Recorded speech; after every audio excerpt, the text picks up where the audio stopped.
talk about, like I was on Senate a while ago when this was kind of formed, but could you talk about why you want a diversity plan and like what the, give it a little more context. Absolutely.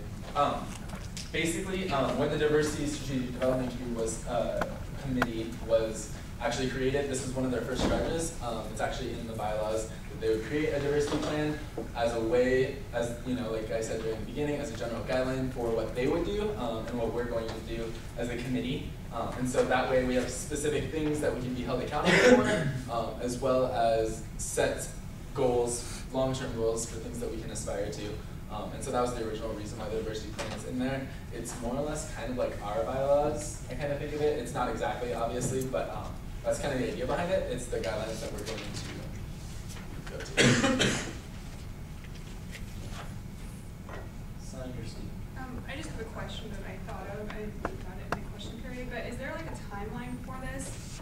For example, are we going to know when we have to have these measures, or the operationalization of diversity defined, and then how we're going to measure that, and then what the time period is for doing all of that?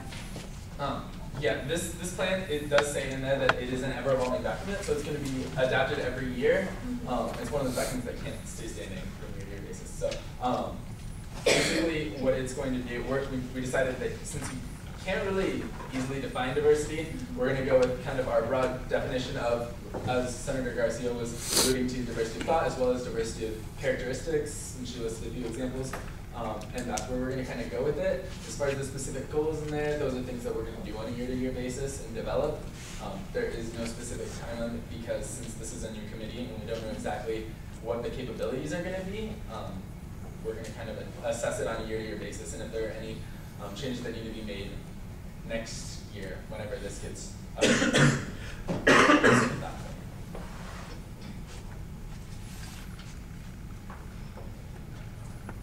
Anybody else wishing to speak? Senator Darvish. Well, when I was reading this bill a few days ago, I noticed that there's a lot of breadth. It hits every committee that ASUN is involved in, and has suggestions and requirements for implementing diversity with their various activities. And I was just concerned that having a document that says diversity everywhere and that implements the idea of diversity and promotes it in every part of the structure, I was wondering if it really make meaningful steps to just building a community on campus. For one aspect I might see is just saying it's kind of like lip service to anyone who's interested in, oh yes, ASUN supports different cultures and diversity and different things, and it's all kind of down here on paper, but I'm concerned that it might make us shy away from any like meaningful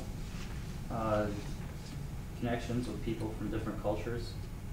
I'm thinking we could throw a lot of events with this. We could do, we could put a lot of money and a lot of time, and we could connect organizations, and there would be some good things that came out of this.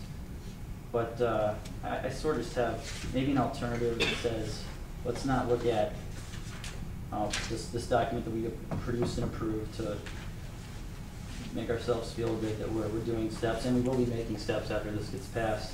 But I was involved with an organization last year. It was a pretty good idea. It was called Conversation Partners, with international students that come to our university, which International Affairs talked about when they were here a few weeks ago on city campus. Put this organization with, I met with a student from another culture, and just from talking with different people, I've helped them, practice their English, but I've also learned about different people and just their culture, what their family's like, what life is like, different places like Singapore, Ivory Coast, Japan, and I think I have some Sudanese friends too.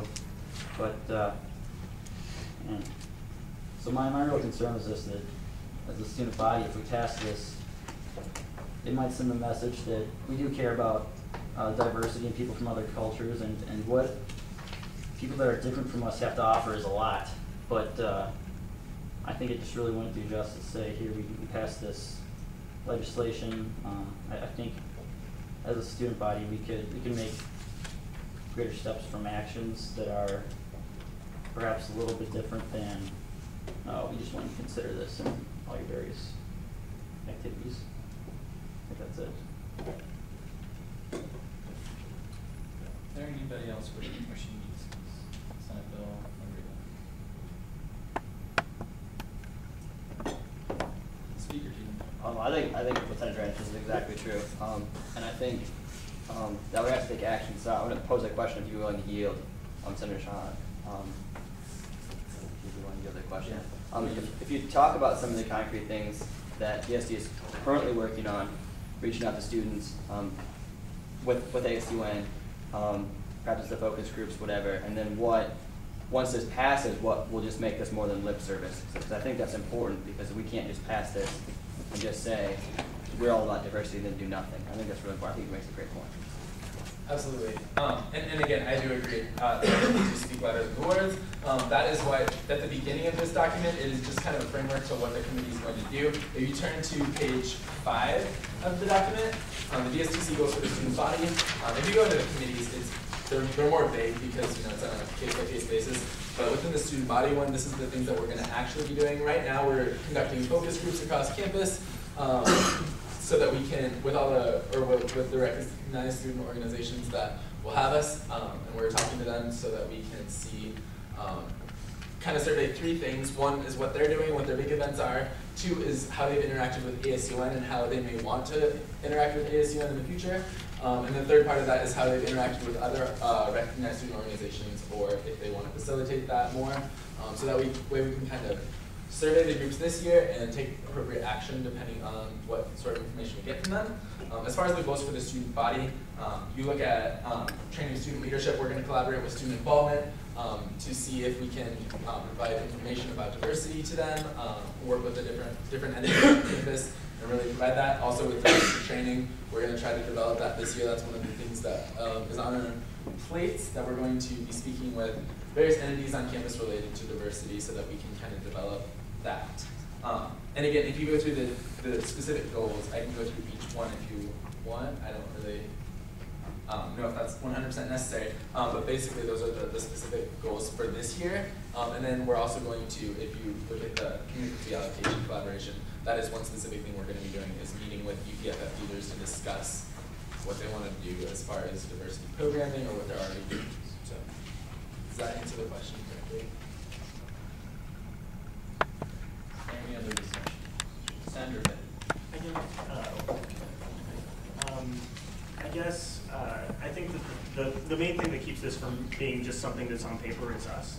I mean, we're the ones who make sure that that we are empowered to do this, to do more work, to increase the diversity on campus, to make sure that people feel included. Those things are on us. So that's what I would say.